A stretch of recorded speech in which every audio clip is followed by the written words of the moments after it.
Bom, sejam todos muito bem-vindos ao nosso podcast do canal Me Criando para Criar. O convidado de hoje é alguém muito especial para mim, meu amigo de vida toda, Fausto Nagai. Super pai, super irmão, super marido. Bom, mas eu prefiro deixar que você se apresente e já nos contextualize quem que é o Fausto nesse mundão de meu Deus e como que é constituída a sua família hoje. E aí a gente vai jogando a bola aí. Isso é um ensaio? Ou isso é pra valer já? É É, para valer já. é, bom, meu nome é Fausto e a gente precisa falar de relação de pai e filho e pai e criança, então eu preciso dizer que filho que eu fui, né? É, Sim, acho que é importante. eu acho que isso é muito importante. Eu sou filho do Taro Koayushi, minha mãe veio. Minha mãe é praticamente japonesa, porque é filho de um casal que tinha acabado de chegar. Meu pai é japonês, ele veio para o Brasil com 18 anos. Se encontraram depois de muito tempo morando aqui. Minha mãe depois de crescida, ele depois de quase velho, estou exagerando.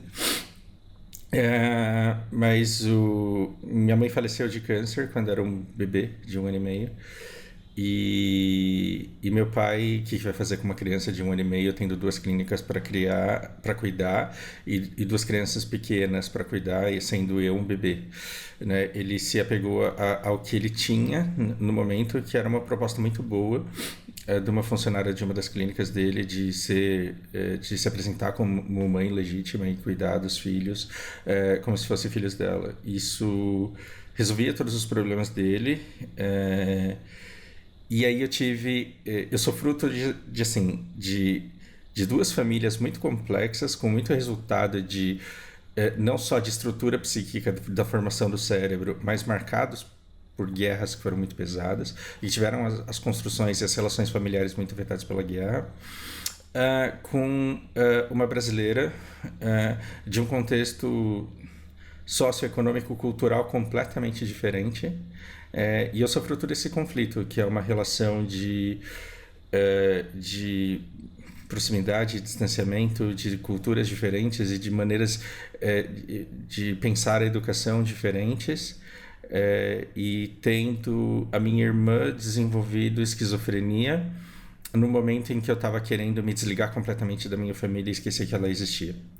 Né? Então, como que ao falar eu vou viver completamente, de maneira completamente separada da minha família, percebendo que a minha irmã precisaria de mim e que eu precisaria ou me reaproximar ou então tomar toda a responsabilidade para mim. Uhum. E aí, porque isso é importante para falar sobre a paternidade? É, Primeiramente, eu tenho conflitos psicológicos e sintomas depressivos crônicos que são genéticos. É muito estranho falar que não, que a culpa é minha ou que a culpa é de algum parente meu, porque eu cresci completamente afastado de todos os meus parentes e dos dois lados a gente tem estruturas psíquicas muito semelhantes. Parece que a gente cresceu junto Uhum. no que se refere Uhum. ao tal do gene da felicidade, que algumas pessoas vêm Uhum. abençoadas e sortudas com isso, e outras não. Então, quando eu olho para os meus primos por parte de mãe e para os meus primos por parte de pai, eles são todos conflitados e eu sou uma mistura dos conflitos dos dois lados. Uhum. Então eu escuto pessoas dos dois lados e eu falo, não, isso eu entendo porque sou eu. E eu cresci distante de todos vocês e eu tenho tudo isso e é uma carga muito pesada. Mas, Fausto, uma pergunta agora nesse sentido. Você consegue distribuir o peso dos genes com uma infância zoada, uma infância muito difícil, onde você esteve totalmente em alerta e se sentindo excluído, e ao mesmo tempo culpa por conta de uma irmã, e você Sim. cresceu com esses sentimentos, então eu acredito sim que existe a parte genética, mas você consegue distribuir o peso disso na sua experiência como criança? Sabe aqueles experimentos de que eu achei que ia descer na cadeira, mas acho que eu não vou descer tanto assim. Sabe aqueles experimentos de medir, de mensurar a felicidade em gente que ganha na loteria? Você já viu estudos parecidos? Hum, O cara ganha na sim. loteria e aí ele tem um pico de euforia e aí depois ele volta exatamente para o nível de felicidade que ele estava. Então a pessoa depressiva ela volta a ser depressiva e o contrário também funciona. A pessoa que é muito feliz ela perde tudo e de repente você vai ver, ela nem recuperou tudo que ela tinha, mas ela tá feliz de novo. Eu acumulei menos ressentimento pela criação que eu tive, depois que eu entendi que com a melhor das criações possíveis, eu muito provavelmente sucumbiria à minha genética. E eu acho que isso foi libertador no sentido de eu conseguir chegar ao perdão, de ter passado por tudo que eu passei. Agora, se você me perguntar se agravou, cara, com certeza agravou. Com certeza gravou. Existem inúmeras crises e depressões e vazios e marcas que eu não teria se eu não tivesse a educação que eu tive. Inclusive, você anda me recomendando conteúdo que eu também comecei a consumir mais ou menos na mesma época que você. Então a gente descobriu as mesmas pessoas mais ou menos na mesma época e está sendo revelador pra gente da mesma forma, tanto que eu não assisti nenhum dos que você mandou porque eu já tinha visto. E por que eu cheguei nisso? Quando você vai... eu acho que nenhum desses conteúdos, esse cara de um desses vídeos, ele fala assim: a gente é para sempre a criança que a gente se tornou até os 7 anos de idade. A gente, pro resto da nossa vida, aquela criança que a gente se tornou até os 7 anos, e depois aquilo petrifica, e pro resto da vida você vai tendo ecoamentos, espelhos, ondulações, qualquer palavra que você queira dizer em relação a isso. E aí você... E assim, eu comecei a ligar isso com um monte de biografias que eu li, e que fazem todo sentido. Por exemplo, o Steve Jobs, ele não teria fundado a Apple se ele não fosse a criança que ele foi, e se ele não tivesse o sofrimento arrombado que ele foi submetido. Então você via que de tempos em tempos era um iPhone, de tempos em tempos era uma grande inovação. E do mesmo jeito que o Musashi, o samurai japonês lá, cada pico de grande vitória era seguido por uma queda que ele ficava num limbo e que ele não conseguia sair dali. E aí você ia perguntar pro cara: mas qual que é o teu problema? Minha mãe não me amava. Sim. Ninguém queria saber onde eu tava. E aí, assim, você fala: porra, mas você é o homem mais rico do mundo. Mas foda-se. Mas uma das pessoas mais famosas e mais inovadoras do mundo. Você fez uma das maiores e hoje a maior empresa do mundo. Por que você tá ligado aí ao sofrimento da tua mãe? Foda-se tua mãe, segue tua vida. E ele fala... Ele não fala, mas ele demonstra, através de todas as crises que ele tem ao longo da vida dele, a mesma coisa que o Musashi vai ter lá atrás. Não se trata disso. Não se trata do quanto eu consigo. Trata-se que para sempre a gente vai tendo ecos daquela infância que a gente teve e vai tentando preencher vazios que não existiram. E esse negócio que você fala de cuidar daquela criança que a gente foi, funciona até a linha 2, porque no momento de pico emocional você se descontrola. Sim. E Fausto, na sua vida adulta, porque enquanto adolescente, vamos dizer que crianças como você estão no modo sobrevivência, né? Então você vai encontrar formas de distrair a dor, você vai se mergulhar em hobbies, você vai, enfim, você vai encontrar distrações para essa dor. E aí, claro, obviamente você não está pensando aí num futuro distante, casamento, família, não está no seu foco, eu imagino. Mas a sua vida adulta, em que momento chegou-se a cogitar que você seria pai? Porque eu conheço você há muitos anos e lembro de ouvir você falar que você não gostaria de passar sua genética para um outro ser humano. Desde quando que eu falo isso pra você? Você tem memórias, assim, de quando foi a primeira vez que eu te disse isso? Difícil lembrar, mas porque é uma resolução muito antiga. Tempo. Porque é uma resolução muito antiga, porque essa percepção de família eu comecei a ter no Japão ainda. E aí quando eu voltei pro Brasil e tive contato mais próximo com parentes que eu era meio distanciado, e aí quando eu vi alguns primos fora do personagem, que eu digo fora do personagem porque uma coisa é como você tá no Instagram ali, né? Mas quando eu fiz um X1 com alguns primos próximos, assim, e descobri algumas coisas, aí eu falei: não, realmente. Então, motivos para não ser pai, eu tenho 2. Primeiro, superpopulação. Tipo, não tem graça nenhuma em encher mais ainda a Terra. Eu não posso tirar o direito de escolha das pessoas, mas quanto mais você estuda, mais você vê que a gente não precisa de fazer filho. A gente tem o instinto de sobrevivência, mas a nossa sobrevivência por reprodução tá está mais do que garantida. A gente tem um outro problema agora, que é dar conta desse monte de gente. E talvez esse monte de gente esteja causando as guerras que a gente está tendo hoje.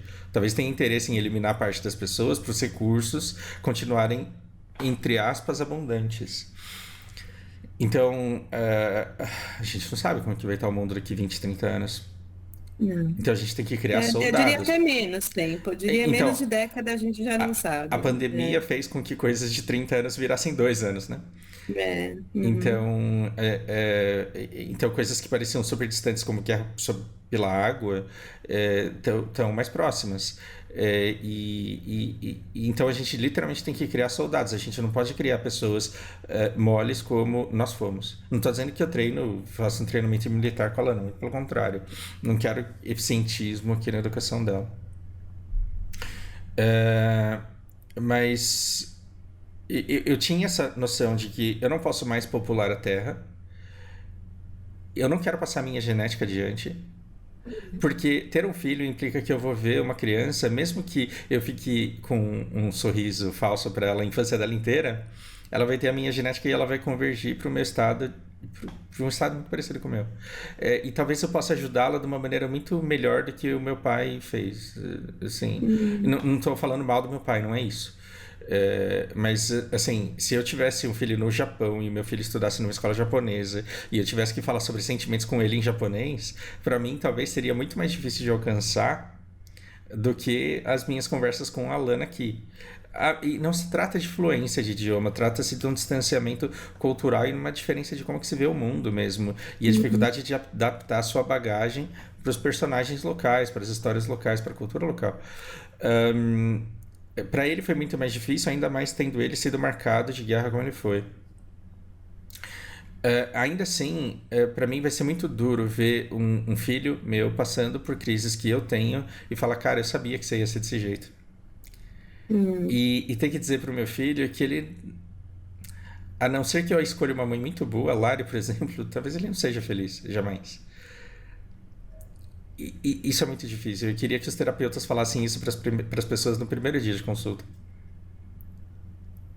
Porque se eu converso com um aluno numa aula experimental e eu falo, esse aluno ele tem um problema tão grande, mas tão grande, que talvez ele estude a vida inteira e nunca aprenda, eu falo isso para ele no primeiro dia. Eu falo, para você vai ser 5 vezes mais esforço para 5 vezes menos resultado. Então é um hábito para a vida. E eu alerto a pessoa porque eu vou fazer com que ela não se sinta um lixo e incapaz, porque aquilo é só quem ela... E às vezes calha da sua sobrevivência no mercado de trabalho depender justamente daquilo. Então eu vou te ajudar a sobreviver. Eu vou te ajudar a sobreviver com tudo. Mas o teu foco tem que ser os seus pontos positivos, né? Então você vai melhorar na parte técnica, por quê? Porque sempre tem um estagiário que já morou na Disney e ele vai e traduz tudo para você e você tá safe porque o seu conhecimento vale muito mais. Eu tenho esse tipo de conversa com os meus alunos. E para os outros que conseguem, eu falo, cara, relaxa. A gente pode ficar jogando videogame, se divertindo, fazendo fofoca, falando de política e você vai aprender e vai chegar à fluência. Pro meu filho, eu teria que dizer, você pode buscar religiões, você pode buscar filosofias, leituras clássicas, você pode buscar remédios, drogas, você não vai ser feliz. E eu não queria fazer isso. E digo mais, você pode, por exemplo, surtar, porque eu tenho esquizofrenia dos dois lados da família. Isso não é uma condenação, não é olhos azuis, assim. Mas é uma probabilidade muito grande de acontecer. Só que a nossa natureza, ela é muito forte. Então, agora eu tenho explicações objetivas excelentes para não ser pai. Então, eu não quero mais superpopular a Terra e não quero os meus genes fazendo uma criança sofrer. Isso já é razão suficiente. Mas, porra, eu não vou ter o direito de acompanhar o crescimento de uma criança? Se fuder, né? E eu não vou ter o direito de acompanhar o crescimento de uma criança com um monte de gente no orfanato, como eu ia fazer trabalho voluntário lá, na época que você me dava carona, lembra? Sim. Pouco depois eu comprei o meu carro. Quando eu comprei o meu carro, uma das primeiras coisas que eu comecei a fazer foi voluntariado, porque agora eu podia ir lá pro orfanato de domingo. Foi uma época muito importante. E aí eu ficava olhando para aquilo e falava, cara, por que eu tenho que ter um fetiche de ter um filho parecido comigo? Você tem tanta criança largada aqui nesse lugar. E eu não tirei a Lana de um orfanato. Eu simplesmente peguei a Lana bebê com 6 meses e ela e a mãe completamente desamparadas. Hum. Então não foi um processo de adoção na medida no modelo clássico, né? Eu Uhum. peguei o que os MGTOWs e os incels chamam de emissol. Pegou o pacote completo, a mãe e a filha. E eu tô muito feliz. Por quê? Porque eu não tô me privando dessa coisa que o instinto nosso é muito engraçado, porque com 20 anos a gente fala, nunca vou casar minha vida. E com Hum. 30 anos a gente fala nunca que eu vou ter filho na minha vida, mas o tempo vai passando e a sua finitude vai fazendo você buscar por propósito.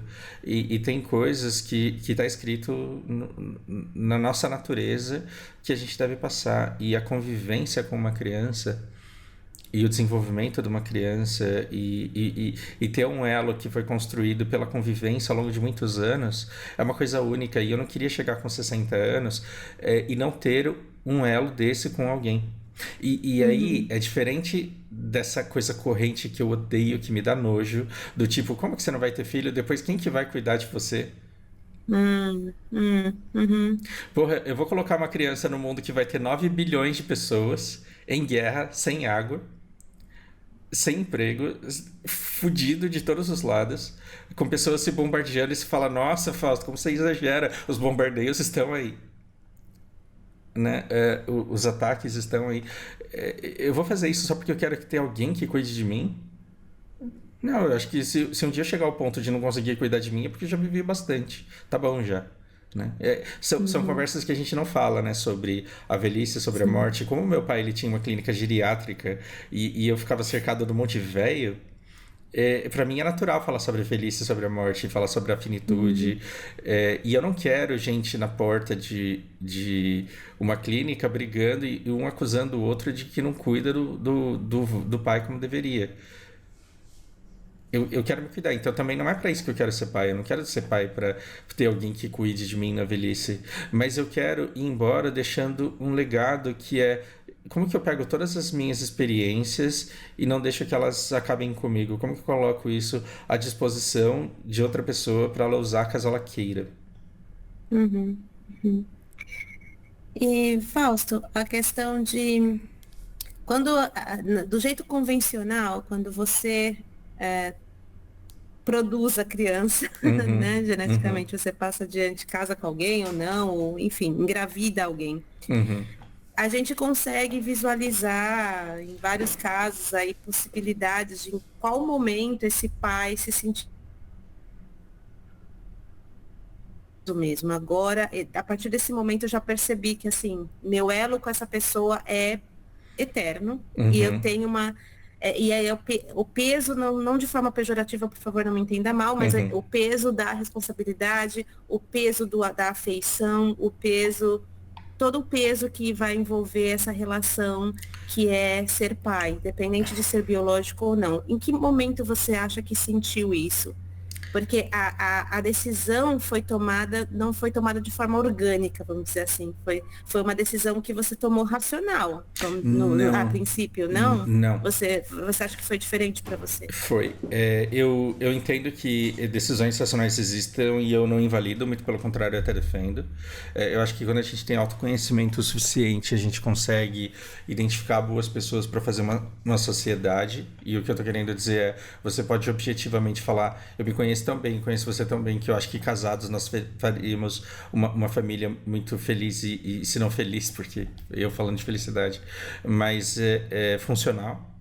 Eu defendo Uhum. completamente isso, mas por incrível que pareça, não foi isso que aconteceu. Hum. Eu jogava um jogo com a irmã da Lari. É, não sei por que cargas d'água acabei no início de conversa, mas constrangedor com ela, um dia eu te conto. E, e aí, quando a gente começou a gente começou a conversar, e ela começou a me contar a vida dela, eu me apaixonei primeiro por ela. Não foi assim, eu vou adotar essa criança porque agora eu quero ser pai. Eu Hum. falei, puta que pariu, porque ela teve uma carga de sofrimento quase tão grande quanto a minha. A gente tem uma história semelhante em muitos pontos. E embora ela não tenha tido a habilidade que eu tive para conseguir sobreviver e me virar e crescer sozinho, ela veio com o gene da felicidade. Então eu falei, cara, eu tenho certeza que essa pessoa é quem eu preciso para estar do meu lado todos os dias, porque não importa o quão merda o mundo fique, e pra gente o mundo tá muito bom, mas o quão merda o mundo fique, o quão difícil as coisas fiquem, eu tenho certeza absoluta de que ela vai continuar mantendo essa essência e que essa essência vai conseguir continuar me iluminando todos os dias. É uma coisa meio cafona de falar isso, mas não importa o quão difícil seja conversar com alguns alunos que estejam passando por momentos muito críticos da vida deles.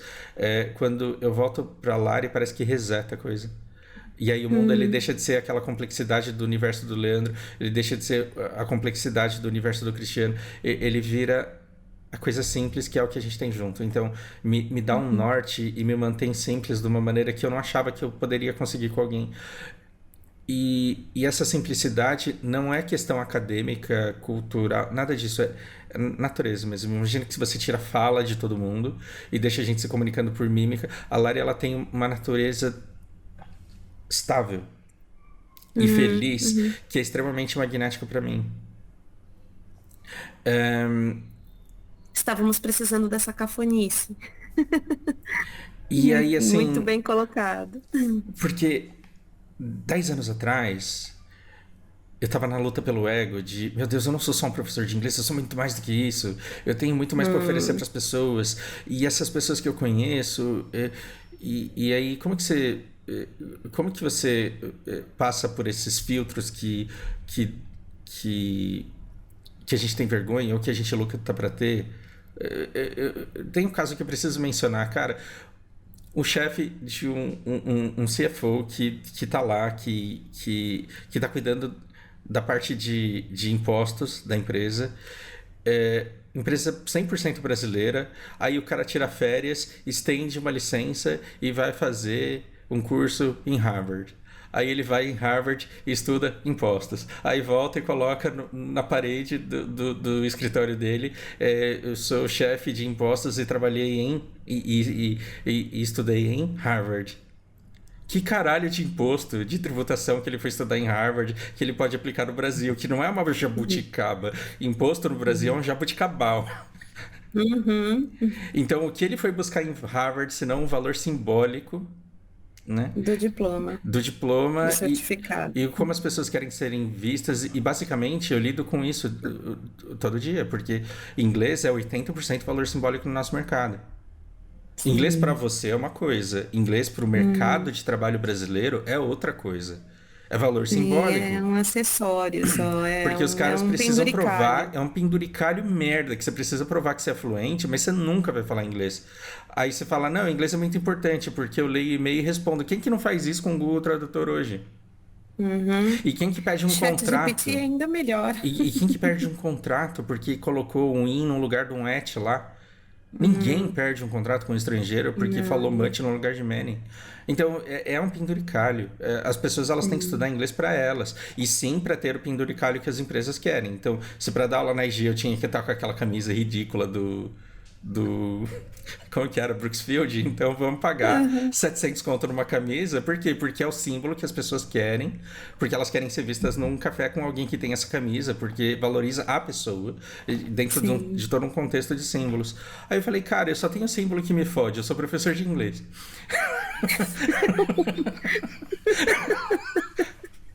Que símbolo que eu tenho para arrumar uma esposa? Mas eu consegui, na minha época Só que a vida corporativa me fez perceber que eu também não queria uma vencedora. Porque as vencedoras da vida corporativa são todas pessoas que chegam destruídas em casa. No momento em que eu tô trabalhando intensamente. Eu tava ali 9h30 da noite na IG esperando sua última aula, você tava ainda esperando eu terminar o último e-mail para te dar carona de volta para casa, era isso? Agora imagina eu chegar em casa depois de ter falado 8, 10 horas intensamente sobre vida corporativa, ter que escutar a minha esposa falando sobre isso. Eu seria um péssimo marido. Então, que legal que as pessoas acham que é o PT ou o Bolsonaro que vão decidir como que vai ser a nossa vida dentro de casa, mas ainda bem quem decide como funcionam as coisas dentro de casa ainda somos nós. Então, se para a sociedade inteira não presta que você tenha uma esposa que só fique em casa, dedicada à criança, que bom que eu não preciso fazer o que todo mundo acha bonito. Por quê? Porque eu acho que a educação de uma criança, ela demanda muita presença dos pais. Então, assim, se é para ser pai, vamos ser do jeito certo. Então, eu não quero ser um pai que eu não vejo de manhã e não vejo à noite. E que só vejo no fim de semana e aí ele está resolvendo os problemas da casa. Eu quero ser um pai que, entre uma aula e outra, abre a porta, pega no colo, gira, faz aviãozinho, dá um abraço, faz um afago e volta. Porque aí a gente tem pouco contato, mas é um contato muito intenso. Então, a Lana fez 4 anos. Ou seja, eu tenho mais 3 anos. E são os 3 anos em que ela vai ter mais consciência do tipo de relação que a gente tem. E eu quero ganhar essa corrida. Eu quero que ela chegue nos 7 anos tendo uma estrutura emocional para aguentar esse mundo que a gente está criando pra gente. Porque esse mundo que a gente está criando pra gente é doente.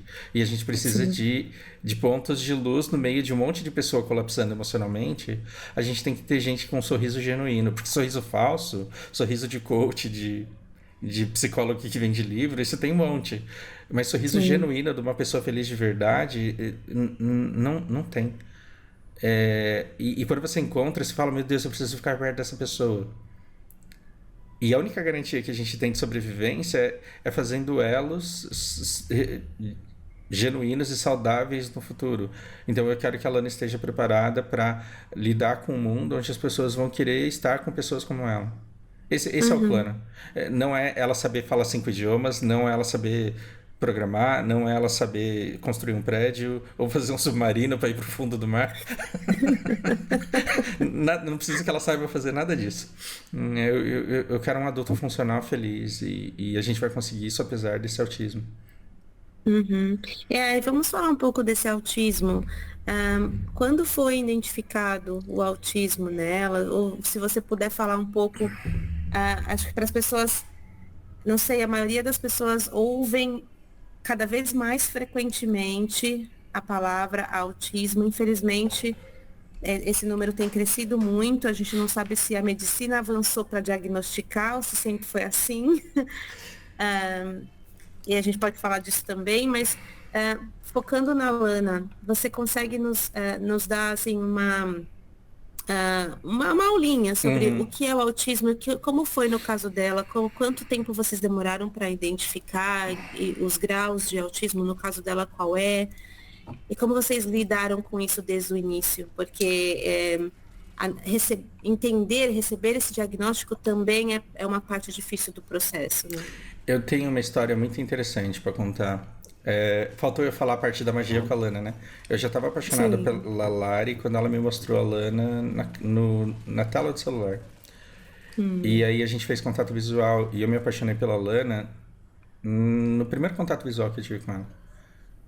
E eu falei, meu Deus do céu, eu quero cuidar dessa criança. E não foi uma decisão de adoção imediata, mas aquilo ajudou muito naquele processo que eu estava de conhecer a Lari, de seguir adiante com isso.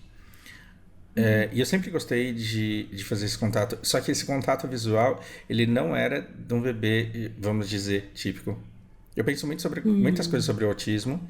Eu acho que muitos dos nossos colegas apanharam na escola e sofreram bullying na escola por autismo. E aí era desobediente, vagabundo, era teimoso, era desleixado. E precisava apanhar para aprender a virar gente. E agora a gente que cresceu com essas pessoas que sofriam dessa forma na escola, estamos falando assim, agora todo mundo é autista. E agora todo mundo tem uma desculpa para não trabalhar. Então, a gente lascava a vida de pessoas que eram autistas e que até hoje são e não tem diagnóstico. Cara, é avassaladora a quantidade de pessoas que tem diagnóstico depois dos 30, 40 anos, 25 anos, e falando, meu Deus, eu sou autista, eu não sabia, eu achava que eu era burro, eu achava que eu era teimoso, eu escutei a vida inteira que eu era desobediente e na verdade, e que eu cagava e que eu não tinha respeito e que eu não ouvia as pessoas falando, e na verdade nunca foi culpa minha, então eu apanhei à toa, sofri bullying à toa, sim. E hoje você tem maior diagnóstico e você fala, essa criança é autista, mas agora todo mundo deve ser porque tá tomando vacina, deve ser porque não votou no Lula, porque não votou no Bolsonaro, por isso que dá autismo. Umas obscenidades, assim, de burrice.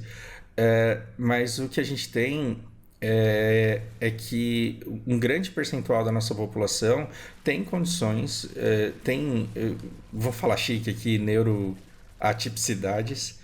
Então, tem pessoas como a minha irmã que funcionam de um jeito, tem pessoas como a Lana que funcionam de um outro jeito. São variações de tipos de cérebro, do mesmo jeito que a gente tem variações de tipo de cabelo. E acontece que a gente fez uma sociedade onde só sobrevive quem tem um típico específico de cérebro. Quem consegue aprender tarefas e quem consegue apanhar e ser coagido a ficar fazendo aquela tarefa repetitivamente de maneira funcional. As outras pessoas que têm um cérebro que funciona de uma outra forma, elas são punidas. E a gente ainda não desenvolveu um mundo onde vai ter espaço para todo mundo. Por quê? Porque a gente está em falsas dicotomias, dizendo a culpa é do capitalismo ou do comunismo que a nossa vida é uma merda. Não, a culpa é da burrice de não olhar para o outro e enxergar uma pessoa que é única. Sim, eu vivo falando isso e tentar colocar, fica forçando aquela argila já dura numa forma que não serve. Exatamente. Porque Então, precisa categorizar, porque precisa colocar num quadrado. E isso é nítido para mim em todos os aspectos. A questão do autismo é uma que dói muito, porque a gente vê pessoas sofrendo, mas são vários outros aspectos que sim. me ferem muito. Que é impossível reduzir a essa dicotomia. E aí, Exatamente. se você está descobrindo um esquizofrênico ou um autista na sua família agora, e um borderline, ou um TDAH, olha como a minha vida ela é completamente ligada a tudo isso. Então, eu sofri horrores e depois eu fui descobrindo que tudo que eu sofria tinha um nome, tinha um motivo. Tinha um motivo. Então, se você está descobrindo isso agora, saiba que, mesmo com um diagnóstico, a sua pessoa amada não vai se encaixar numa forma, num padrãozinho que você vai etiquetar e você vai saber exatamente tudo como ela funciona. E eu só percebi isso lá depois do 5º, 6º médico que falou para mim, não, esquizofrenia não é isso não. Porque, na verdade, a sua irmã, ela deve fazer isso aqui. E aí eu falo, olha, você tem 8 anos de faculdade e eu tenho 40 anos de convivência. Então, você pode ser especialista em esquizofrenia, eu sou especialista na minha irmã. Então, ela pode até não ter apenas esquizofrenia, ou ela pode ter uma variação disso. E saiba que, se você está com um filho autista agora, o seu objetivo não é entender o autismo, porque quando a gente fala de espectro, a variação é muito grande.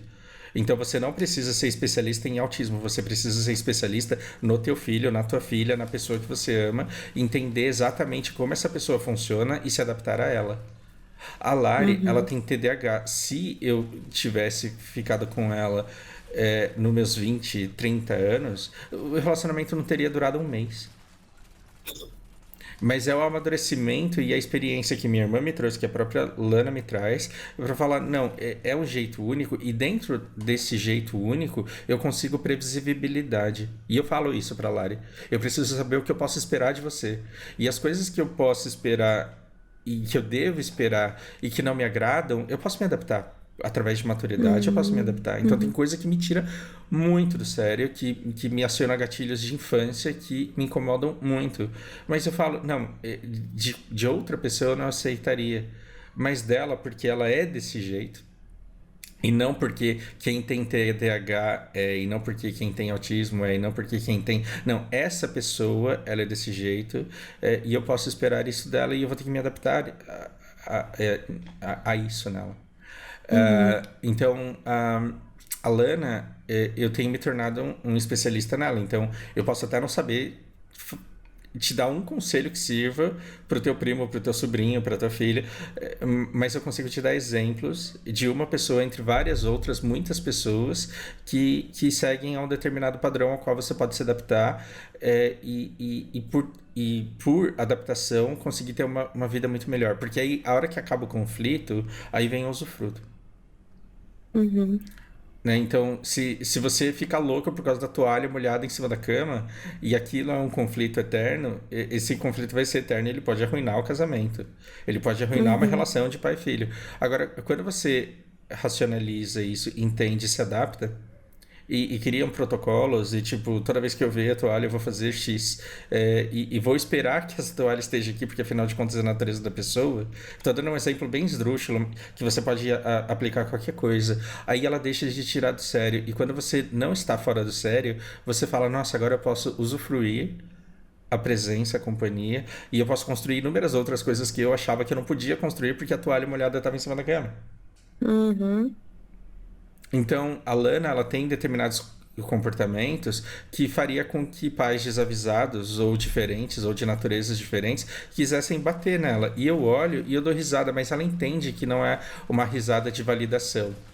Não é uma risada de, olha, isso daqui é como você deve fazer. Não, não é como você deve fazer. Mas é uma risada de você tá fazendo errado, mas eu tô preparado para conviver com isso e lidar com isso. Uhum. Então, essa aceitação é uma das coisas que eles mais precisam. O problema de neuroatipicidade é que as pessoas acham que a pessoa precisa de cura. E a pessoa não precisa de cura, ela precisa de aceitação e adaptação. Sim. Tanto porque, até onde eu sei, autismo é Não, algo é uma. permanente. Sim, Ela vai ter que sim, viver com. sim. Pode amenizar alguns sintomas, mas é Então, permanente, certo? você consegue separar cabelos em crespos, lisos, encaracolados, e dentro dos encaracolados você tem infinitas variações, eles não são iguais. O Uhum. autismo é a mesma coisa. Você tem um filho de caixinhos. E esses caixinhos, eles são diferentes dos caixinhos do outro.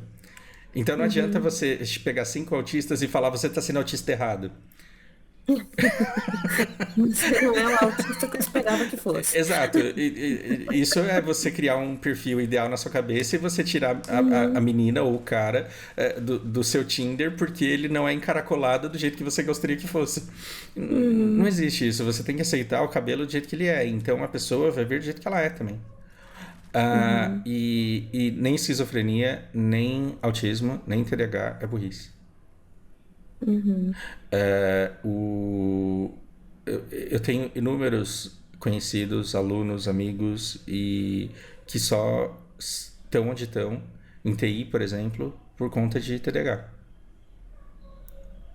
Por causa daquele hiperfoco, por causa daquele negócio e de conseguir prestar, de conseguir carregar múltiplos pensamentos ao mesmo tempo. E para quem não tem isso, a programação é outra parada. Uhum. Então, é claro, não tenho.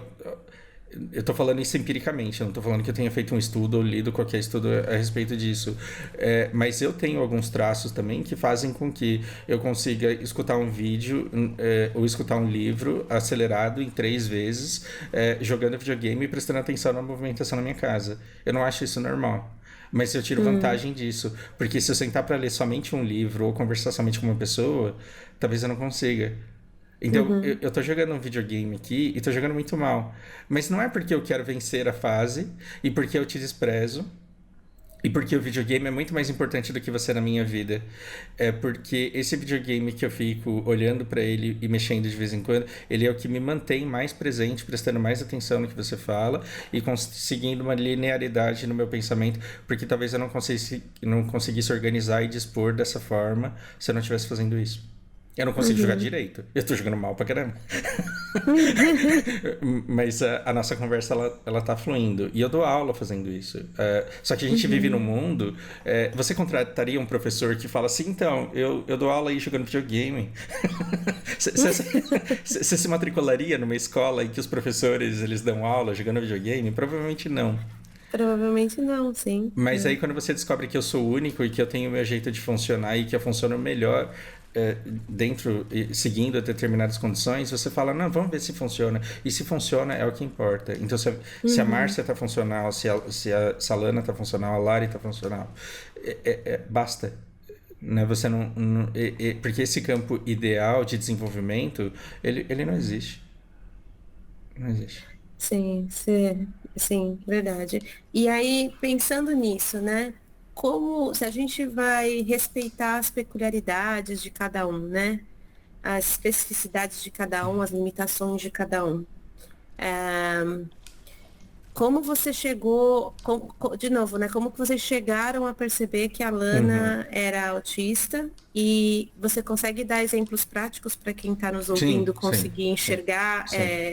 como é essa outra realidade? Porque quem é pai e mãe já sabe que uma criança dentro da média Uhum. já dá muito trabalho. Uhum. Já exige muito, exige todo o corpo da mãe e exige o suporte aí do pai ou de quem mais que for, sempre bem-vindo, porque é muito Uhum. trabalho. Uhum. Então, quando a gente fala que temos uma criança com uma necessidade especial, nem sempre é fácil enxergar o Uhum. quão mais pesado isso é, o quão mais, quanto isso demanda mais de você. Uhum. Então, eu gostaria, se você pudesse traduzir isso para a gente, como que é a vida com a Lana a partir do momento em que ela foi diagnosticada, e é claro que dentro desse processo é porque vocês já perceberam que estava fora da média, que Sim. tinha algo ali a mais. Como que foi isso? Sabe que nesse olhar que eu gostava de ter com ela, eu senti antes de conhecê-la. A gente está falando de 2020, não fazia ideia de que a pandemia aconteceria. Hum, Finalzinho de 2019, eu olhava nos olhos e eu percebia um comportamento do olhar meio que atípico. Aí, se eu voltar no meu canal, que sempre foi onde eu fiz desabafos e sempre foi um querido diário, assim, eu tô na minha primeira vinda, porque foi assim, eu vim pra cá, conheci, tive contato e falei, cara, é isso que eu quero pra minha vida. Eu não preciso de mais tempo pra decidir. Como que vai ser a vida delas em São Paulo, tão nojenta quanto a minha. Eu quero sair de São Paulo. Então, para mim é muito fácil, agora que eu decidi que família eu quero ter, vir pra cá. Na minha primeira vinda, porque depois eu voltei para São Paulo, peguei as minhas coisas e trouxe. Na minha primeira vinda, eu tenho um vídeo falando sobre a cidade de Aracaju. Não, e aí eu falei, num segundo momento, na mesma praça, no mesmo lugar, eu falei sobre por que adotar. Depois eu tenho até que voltar lá. E eu menciono essa parte da genética. Eu falei, eu não quero passar minha genética para frente. Eu quero poupar, né? Eu, uhum, como prova de amor ao meu filho, eu quero que ele possa não nascer para não ter que sofrer tudo isso. Tem gente que não está preparado para essa conversa, né? Por inúmeros valores e crenças a respeito da vida, não está preparado para essa conversa. Do tipo, se eu pudesse escolher entre existir e não existir, eu preferiria não existir. Tem gente que não tem o menor preparo para escutar um negócio desse. uhum, Mas eu, numa conversa hipotética de um filho que eu teria, eu poderia ter essa conversa com ele e falar: eu tomei essa decisão porque eu, no teu lugar, preferia não existir com as condições de formação que eu tenho. Não interessa se eu tenho alguma capacidade que pode fazer bem para a vida das outras pessoas, nada disso importa. Enquanto eu, como indivíduo, só eu no mundo, se eu pudesse escolher entre existir e não, eu preferia não. Ahn, quando. E aí, nesse papo de falar sobre adotar, desculpa dar essa volta enorme e não responder a tua tudo pergunta, bem. mas nesse momento em que eu falo sobre o porquê seria melhor adotar, aí eu falo, e o meu problema não é cuidar de alguém que tem algum transtorno parecido com o que a minha irmã tem. O meu problema é me sentir responsável por ele. Uhum, Significa que se um dia a Lana apresentar algum comportamento, alguma condição similar, eu não vou ter problema nenhum de cuidar dela, muito pelo contrário, eu vou usar o que aprendi com a Márcia para cuidar disso. O meu problema não foi aversão a uma criança esquizofrênica. O meu problema uhum, foi olhar para uma criança esquizofrênica e falar, fui eu que fiz isso aqui. Porque eu quis, sabendo no que ia dar. Porque uma coisa é um pai que não tinha ideia da carga genética que ele tinha e do risco que haveria e que veio aleatoriamente para ele. Ali é o conhecimento dele. Outra coisa, eu com a informação que eu tinha. uhum, Na época, eu já percebia alguma coisa na Lana que precisaria de cuidado. E a única conclusão que eu consegui chegar foi: se for isso mesmo que aparenta ser, eu sou a pessoa certa para cuidar dela, porque quem mais tem quase 40 anos de experiência com a irmã que eu tenho? uhum, Então, uhum, eu tinha essa impressão de que ela precisaria de atenção especial e eu já me via como alguém que poderia dar essa atenção para ela. E aí vamos aos comportamentos. A Lana, desde pequena, ela, mesmo tendo um olhar muito penetrante e muito focado, porque tem gente que fala que autista não olha no olho, né? Pelo menos aqui em casa é diferente. Mas ela tinha um olhar de deslumbramento, repetidamente deslumbrado, e acontecia com outros objetos também. A criança não tem essa coisa de permanência, né? Consciência de permanência. Então você mostra o brinquedo, depois tira do bolso, aí coloca no bolso. Toda vez que você tira do bolso, ela se deslumbra. Sim. Mas a Lana, ela tinha um deslumbramento que ia além dessa coisa da permanência. E aí eu não consigo explicar, e eu nunca conversei com ninguém assim a respeito disso, mas eu percebia que ela tinha um olhar de deslumbramento e ainda assim não havia uma conexão de pessoa, era um objeto. E aí quando ela descobria que esse objeto fazia o que ela queria, ela entendia como o mundo funcionava. Isso para ela era maravilhoso. Então, os primeiros comandos que ela aprendeu foi para conseguir o que ela queria, e ela tinha uma relação mecânica e objetiva muito mais do que humana e comunicativa. Hum, Então, ok. ela entendeu que toda vez que ela pegava a minha mão e levava na direção do copo, eu entendia que ela queria água, então eu dava água para ela. Então ela tinha funções mecânicas e a nossa comunicação de olhar era outra parada. E eu sempre vi que tinha uma diferença ali. Ela sempre foi inteligente, desde sempre, aprendeu muito fácil, mas a verbalização dela sempre foi horrível.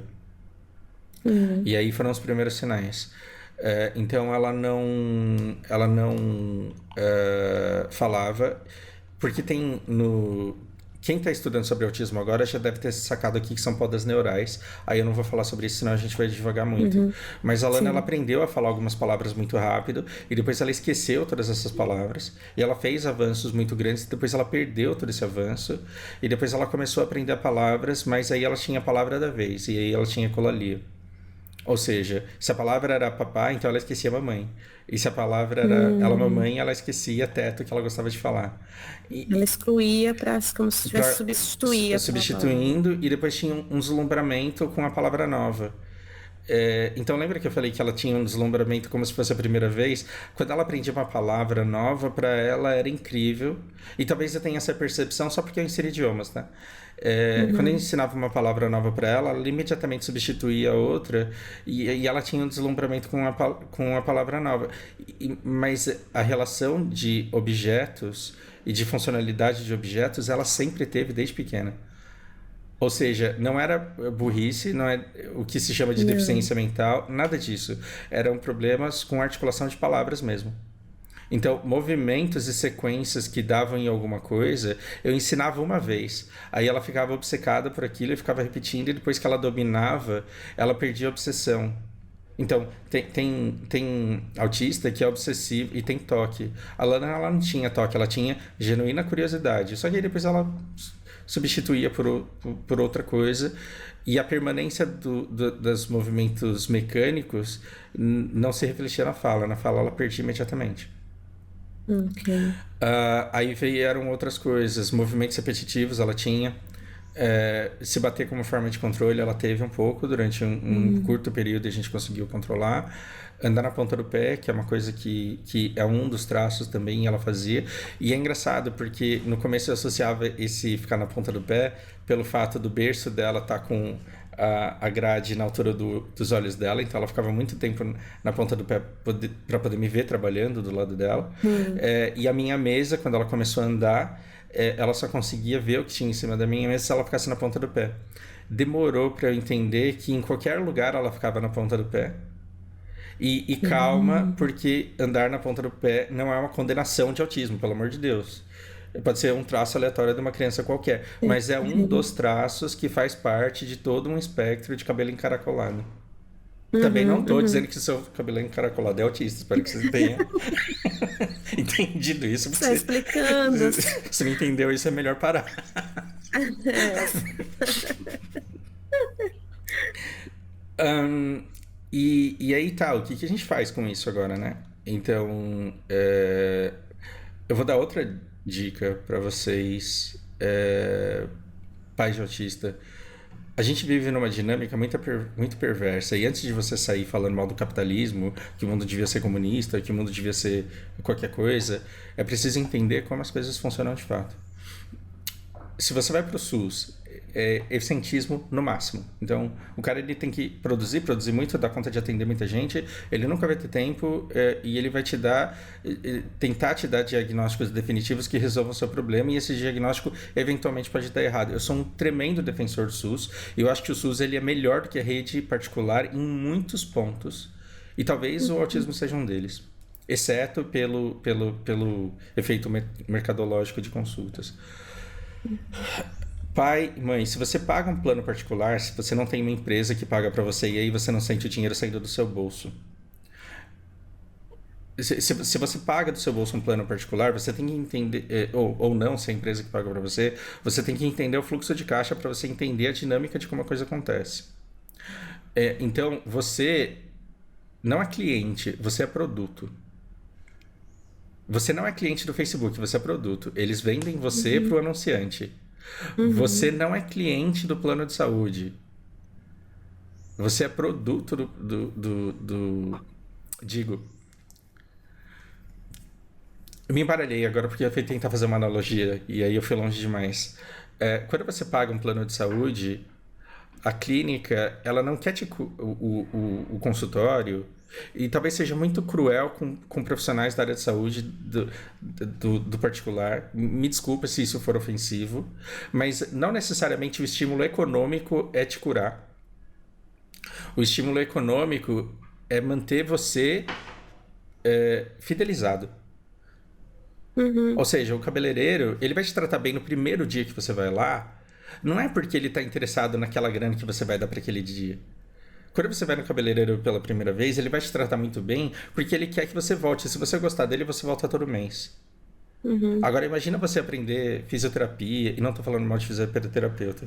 Imagina você aprender psicologia, e não estou falando mal de psicólogo. Eu estou falando que o estímulo para quem trabalha no... Olha a diferença. Se você é um médico particular, você quer resolver o problema do cara o mais rápido possível e você vai cobrar uma fortuna, se você for um médico raro. Você vai cobrar, sei lá, R$1.000 numa consulta, mas quanto mais rápido você resolver o problema do paciente, melhor. Por quê? Porque aí ele nunca mais volta, mas ele fala bem de você pro resto da vida. E aí todo mundo que trombar com essa pessoa vai ter uma recomendação para você. E aí você vai poder cobrar R$1.000 de mais pessoas. O cara que trabalha na rede de plano de saúde, ele não consegue cobrar R$1.000 pela consulta. Ele tá ganhando 30 conto. Sim. Então o cara estudou 8 anos da vida dele e tá ganhando pouco. Então o que ele tem que ganhar? Ele tem que fazer? Ele tem que ganhar pelo volume de trabalho. Então, quando você vai para uma clínica, você tem que ir ciente de que determinados profissionais vão querer muito volume de trabalho com você. E daí, ou você se revolta porque o cara não está querendo curar o teu filho, ou você se adapta e usa isso a seu favor. Só um parênteses nesse aspecto, porque comparado ao que temos aqui na Europa, e acho que eu vou falar de Finlândia, né? Não vou falar de Europa porque pode diferenciar um pouco. Quando você tem aqui você tem um seguro saúde. E eu falo isso no pleno significado do conceito de seguro. Eu não posso simplesmente ir em qualquer clínica e depois exigir que a seguradora me pague essa consulta. Eu tenho que falar para a seguradora que eu realmente preciso dessa consulta. Porque o seguro está lidando com algo imprevisível, né? É um fator ali surpresa. E aí no Brasil foi criado um outro significado desse sistema, né? Que gera, eu acho que gera essa dinâmica infeliz, e eu falo porque por experiência na minha família, de ter pagado anos o seguro, achando que estávamos dando aí um tratamento top, né? Mais previsível, mais controlado para uma doença crônica, quando na verdade a questão era o toque de caixa ali da consulta, consulta de 30 minutos no máximo para eu ganhar a consulta, né? Então, essa deturpação do conceito de seguro-saúde que no Brasil é o convênio, né? E que acho que é muito infeliz mesmo e que deturpa e acaba prejudicando os próprios profissionais ali do sistema que não conseguem performar, não tem essa motivação mesmo para performar como eles performariam, como eu acho que performam na rede pública, porque eu acho que ali só o problema de infraestrutura, porque eu acho que temos profissionais de saúde no Brasil de altíssima qualidade. Eu me perdi um pouco no meu raciocínio porque eu dropei um item super raro no meu joguinho e eu joguei no lixo. Aí eu fiquei triste e isso fez eu perder o raciocínio, mas eu vou retomar. Não, falando da diferença para os pais, né? Da diferença entre a saúde Veja, pública e convênio. talvez o que eu posso contar da Lana é que, assim, a primeira vez que eu levei a Lana no hospital, e agora eu me poupo de ir lá falar com os médicos que eu fico puto, eu deixo a Lari resolver, porque senão a gente acaba brigando pelo que a gente entende do que os caras falam. Aí Uhum. eu meio que deixei com ela. Mas a primeira consulta foi: ah, sua filha já tomou vitamina? Não. Ah, então ela deve estar com anemia, eu já vou passar aqui essa vitamina, esse complexo vitamínico. Eu falei: a menina come meio pé de brócolis todo dia, desde de que come, né? Falei: não. Tipo, vamos fazer os exames para ver se precisa mesmo. E ela já fala, e aí ela tava com um aninho e pouco. Não, ela não fala ainda. Ah, então eu vou passar aqui guias para fono. Então o que está acontecendo? Você está sendo vendido. Porque a clínica e os contatos daquela pessoa, eles querem extrair o máximo do plano de saúde. E Sim. aí, vamos lá. Eu tô pagando, então eu vou usar o máximo que eu puder. É como todo mundo pensa, só que aí se lasca, porque no ano seguinte vem mais caro. Uhum. E aí, como é a empresa que está pagando, muitas vezes você não dá valor para isso. Mas Sim. se é você que paga, sinistralidade, a Vanessa é especialista em seguros, sinistralidade aumenta o prêmio. Ou Sim. seja, quanto mais carro é roubado, mais caro o seguro de todo mundo vai ser no ano seguinte, porque além de pagar os carros que foram roubados, tem que ter o lucro. Então, quanto mais gente vai no hospital falando eu tô pagando, eu tenho que usar, mais caro vai vir no outro ano. Então você não vai usar à toa e você tem que ir preparado para muita gente querer te fidelizar ali. E tem muita gente que não Uhum. tem problema, mas foi convencido que tem problema e tá tentando remédio, tá tentando tratamentos alternativos. Tá com umas 20 sessões para uma coisa que poderia ser curado com descanso.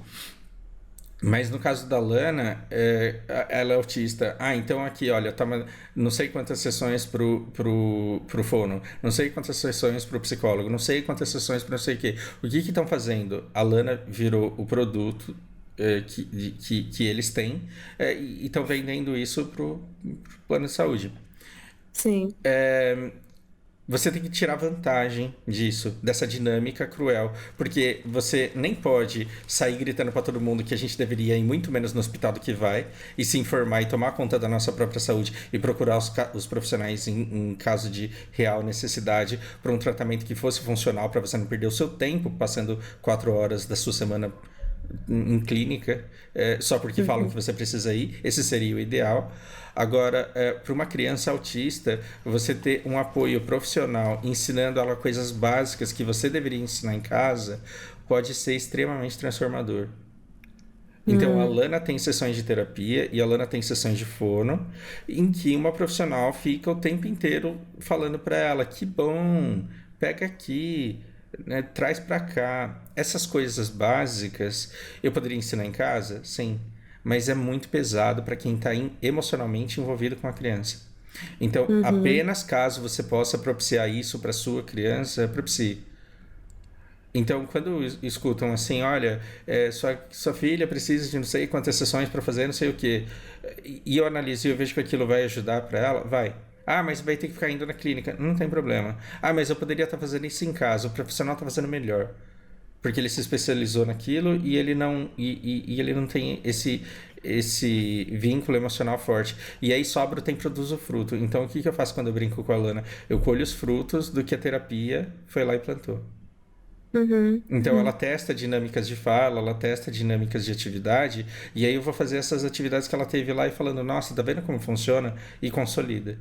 Né? E às Uhum. vezes algumas coisas ficam permanentemente e outras não. Entendi. Ahn, como é conviver com a Lana? é uma criança que fez 4 anos na semana passada e agora que ela tá começando a falar. Uhum. Imagina o quanto isso é frustrante, sendo que o meu trabalho é ensinar as pessoas a conversarem. Uhum. Imagino, é. Então, assim, pra mim, quando ela tinha 1 ano, eu ficava tendo conversinhas com ela. E ver que não pegava foi uma coisa extremamente frustrante. Eu posso descontar isso na criança que não aprende porque tá com preguiça? Não, somos melhores do que isso. Então, Uhum. por outro lado, a comunicação sempre existiu. E a nossa conversa com o olhar sempre funcionou. Então ela chega, olha pra mim, olha pra água, eu sei o que ela quer. A partir do momento que ela entendeu que eu captei o sinal, ficar falando, esperando ela pedir água verbalmente é uma crueldade sem tamanho. Sim. Essa é a grande diferença, porque para uma criança dentro da média, a gente fala, não, não Exato, fala, deixa a criança falar, exato, espera, ensina ela a se exato. expressar, só dê quando ela falar. E para uma criança como a Lana, isso não Não é, funciona. não funciona, Então, né? lembre-se, você tem comportamentos que funcionam para crianças, chamadas por aí de típicas, e o seu filho atípico, se você dá o tratamento típico para ele, você vai dar correções que serão crueldade, porque não existe nada mais cruel do que exigir de um ser humano uma coisa que ele não pode te dar. Não pode, né? Então, quando a Lana ela vem e olha para mim e olha para a água e deixa claro que é aquilo que ela quer, eu já entendi. Então, eu não fico falando, não, mas pede, mas eu falo, é a água que você quer? Fala, papai, quero água. Eu falo isso para ela há 3 anos e meio, Uhum. Sabendo que sabendo que ela não provavelmente vai aprender. não vai falar.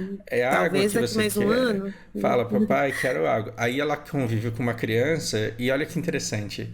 Aí tá lá na escolinha, aí vai uma criança e fala aguaia. Aí todo mundo morre de rir. Aí ela de repente vai lá e fala aguaia. E aí todo mundo morre de rir. E agora como que ela pede água? Aguaia. Aguaia. E aí, o que que eu posso fazer? Eu posso, sendo uma criança típica, seria uma coisa. Agora, a Lana, se eu destratá-la, se eu der bronca nela, porque ela tá falando arguaia, eu vou estar ajudando ou eu vou estar piorando o desenvolvimento da fala dela? Com certeza piorando, Eu né? não posso me apegar a uma palavra que vai ser corrigida no longo prazo de qualquer forma. Eu não posso ficar pegado a uma palavra e criar um trauma que vai fazer com que ela não queira falar mais absolutamente nada. Uhum. Então, o que que eu falo? Água, e aí? Falou errado, mas tá bom. É Uhum. água, mas estamos aqui. Mas eu dou o biscoito que ela quer, que é aquele sorriso que todo mundo dá quando ela fala errado e todo mundo fala, ai, que fofo. Então, tem que Uhum. ter um equilíbrio de tudo para a criança entender quais são esses sinais. Então, tem aluno que o cara ele vai trocar preposição e vai cometer erro ou vai pronunciar alguma coisa errada. E se você ficar como professor de inglês falando, você não sai daqui enquanto você não pronunciar essa palavra certo. Você não vai sair daqui enquanto você não falar isso. O aluno não volta na semana seguinte. E não só ele não volta, como ele carrega um trauma de ser burro pro resto da vida dele. E aí dá Uhum. problema pro próximo professor. Geralmente sou eu que fico, cara. Você tem que falar errado por muito tempo até você começar a falar certo. E tá tudo bem. Sim. Então, esse processo, a Lana ela só começou a falar, a formar frases com 2 palavras há pouquíssimo tempo. Uhum. Então, 2 palavras é assim, vamos brincar. Isso daí uma criança com 1 ano Uhum. já fala. Ela veio falar nos últimos 6 meses. Então é Uhum. muito atrasado. E outra coisa que eu percebo que tem muito pai de autista que sofre é porque quando tá todo mundo no parquinho conversando e o seu filho lá tá falando tudo errado e não tá entendendo a brincadeira e tá sendo inconveniente, qual é a primeira coisa que o adulto sente? Meu Deus, tá todo mundo olhando para mim como se eu não desse educação para essa criança. Aí Sim, o pai vai carregando a vergonha, né? uma Como se tivesse vergonha e uma uma culpa que não vergonha é que uma dele. culpa. E isso é um veneno, porque não faz mal só pra você. Porque aí você vai falar assim: não, tá todo mundo me olhando feio porque eu não sei educar e não sei controlar uma criança. Então eu tô me sentindo mal por causa disso. E como é que eu extravaso isso? Dando bronca nesse moleque que não me obedece. E aí você aumenta o Uhum. trauma e aumenta a dor. Sim, sim. E vou dizer que, pelo que eu conheço, pelo que eu vejo, mesmo aqui, isso é para crianças típicas também, Sim. né? Os pais As- fazem isso com crianças típicas também. Não pode ter uma desregulação emocional no meio do supermercado, não pode ter ah, uma birra, né, que o pessoal fala no meio do shopping, não pode, simplesmente não pode. É sinal de fracasso desse pai ou dessa mãe, ou de e incompetência, seja lá o que for. então, quando eu conheci a Lana, eu falei: se ela tiver esse problema que eu acho que ela tem, eu tenho que ser a pessoa para cuidar dela, porque, afinal de contas, a minha irmã esquizofrênica, antes de tomar remédio, ela falava sozinha em público. E ela tinha um Hum, comportamento muito atípico, e ela tinha toques. E eu, mais novo, imagina, para um irmão mais novo, não tinha conhecimento nem da minha existência, mas eu já me sentia julgado pelo comportamento atípico da minha irmã. sim, E aí, quando eu superei o bullying, quando eu superei o olhar do outro, e falei: não posso ter vergonha de uma coisa que, primeiro, não está saindo de mim, e segundo, é uma condição dela, não é uma escolha dela, ela não está fazendo isso porque ela quer. sim, claro. Uhum, Depois eu tive na minha pré-adolescência uma fase de Tourette ainda, que são aquelas contrações involuntárias, e até hoje eu tenho resquícios disso, eu fico tendo uns tiques. sim, É claro que isso virou piada, virou bullying na escola, e isso me preparou para quê? Para uma mulher no supermercado olhar para mim de cara feia porque a Lana tá tendo uma crise de nervosismo. E aí, uhum, o olhar da pessoa não me dói. Então, talvez você não consiga ter esse olhar hoje, se você tem uma criança autista e está aprendendo a lidar com isso agora. Talvez você não consiga ter essa força hoje, mas é a meta. É a sua meta que você desenvolva uma força ao ponto de se sentir confortável com um olhar que foi feito e foi direcionado a você para te causar desconforto.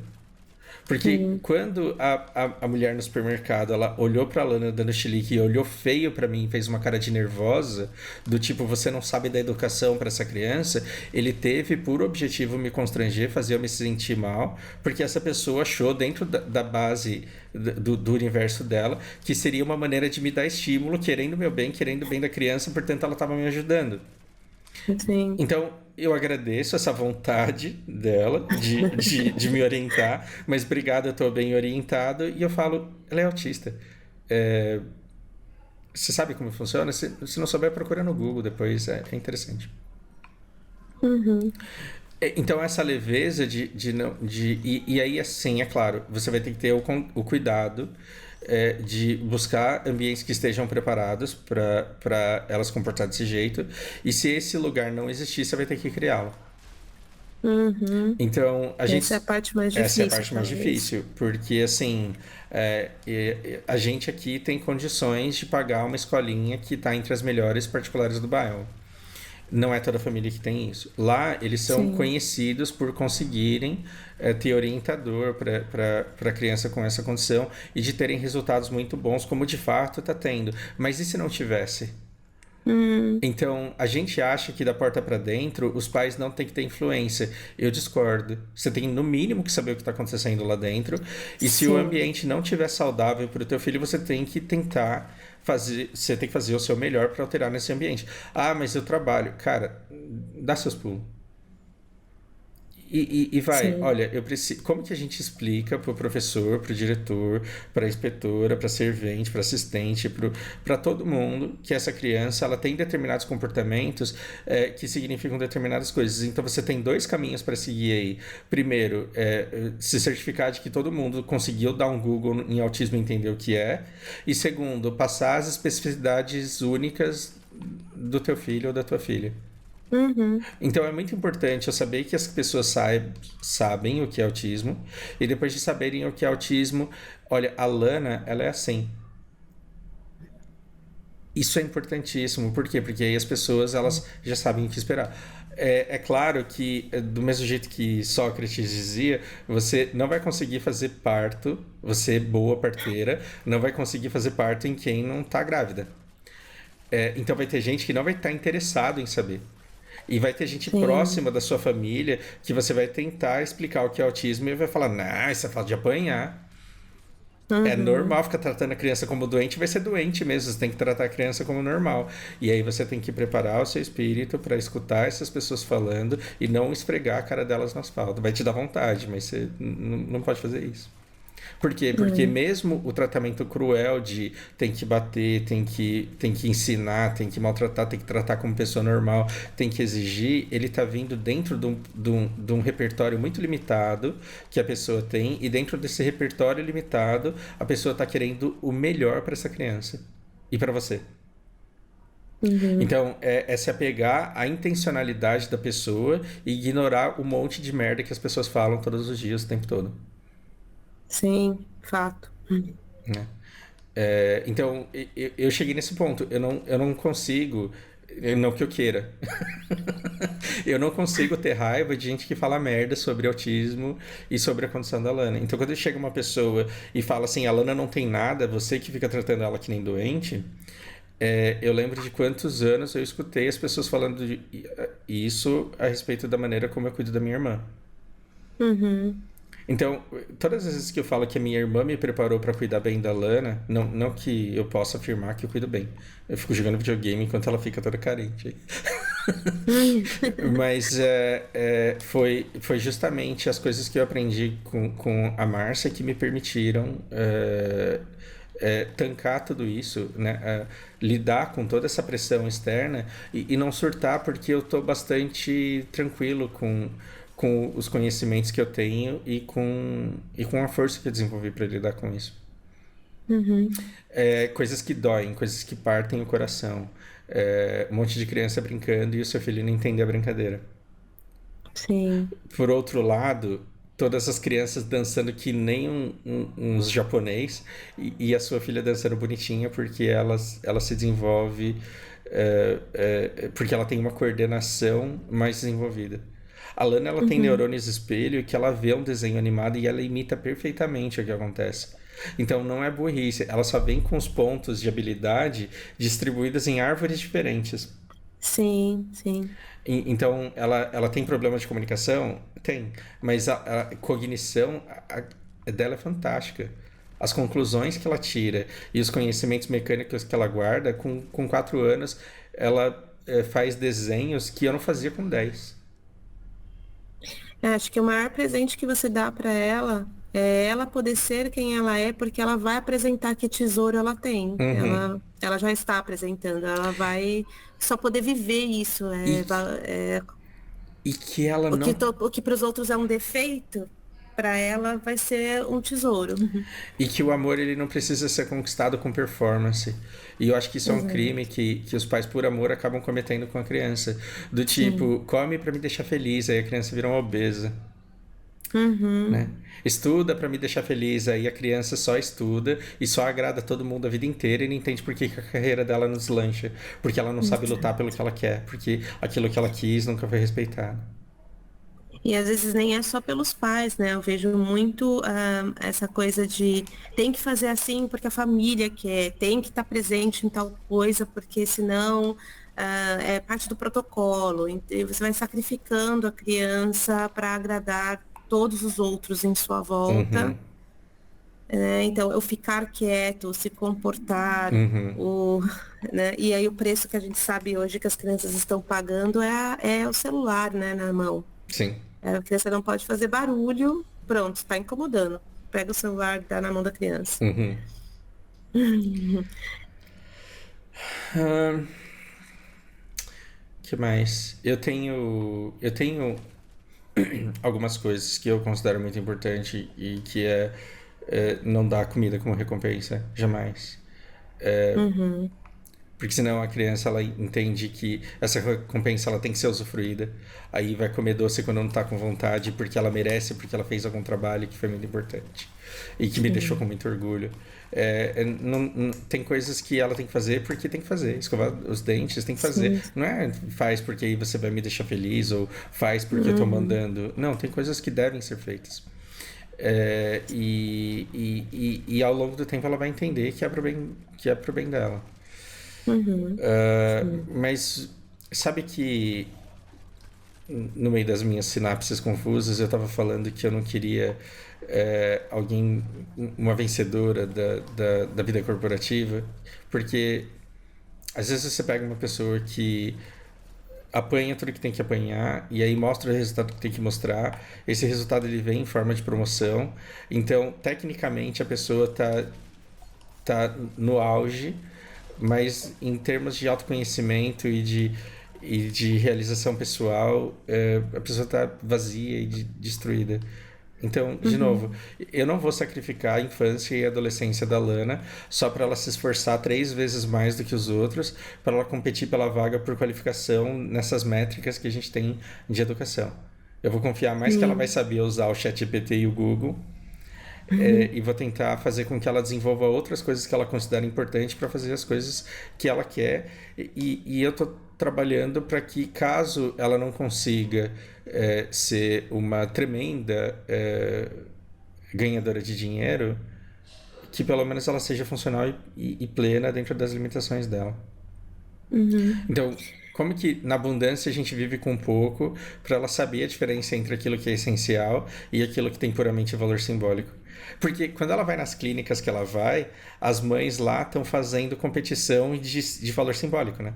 Olha, essa bolsa aqui é de couro que eu comprei lá não sei onde. Esse casaco eu comprei 40 graus no Nordeste. As mulheres fazendo competição de quem comprou o casaco mais de couro na Europa. Então, como que a gente ignora tudo isso? Não, você é pobre, isso daqui você nunca vai ter. Essas coisas você tem que entender que não são do seu universo, porque o que você precisa é de comida, de abrigo, de vestuário. Esse vestuário ele pode ser simples e já que a gente precisa de pouco para viver, então a gente consegue viver com pouca preocupação, porque a gente não tem que se submeter ao que as pessoas geralmente se submetem para comprar esses valores simbólicos que são importantes para elas. Isso é fundamental, porque a gente está vivendo no mundo de IA em que cada vez mais os algoritmos eles vão conseguir manipular os desejos de compra das pessoas. Sim. Se você criar um adulto que consegue resistir à propaganda, ele já está na frente de 90% da população. Aí ele pode trabalhar 90% menos, olha que beleza. Exatamente. Isso é muita coisa numa conversa. Sim, conversa é muita só. Coisa. A gente deveria distribuir cada coisa em um episódio. A gente vai fazer parte 2, 3, 4, mas para concluir, podemos dizer então que essa sua hoje uma dedicação dupla, né? Porque você ainda tem a Márcia para supervisionar, para cuidar, e a Lana que por ser criança, além de autista, por ser criança naturalmente já demanda muito, e aí recuperando a frase sua no meio da nossa conversa, que você abriu mão desses símbolos, né, e do próprio símbolo que você se deu, que parecia não tão valioso, ser professor de inglês. Você agora, como pai da Lana, conseguiu substituir esse símbolo por um significado maior? Você acha que pai da Lana é muito grande, é tão grandioso que preenche esse símbolo que talvez você precisasse até para se sentir confortável consigo mesmo e falar... achei o meu propósito. Eu tive com algumas pessoas que você conhece níveis de é que falava intimidade, as pessoas já pensam logo em sexo. Mas eu já tive níveis de intimidade com algumas pessoas que é impossível imaginar existir só olhando a pessoa no elevador naquele escritório lá na Gomes de Carvalho.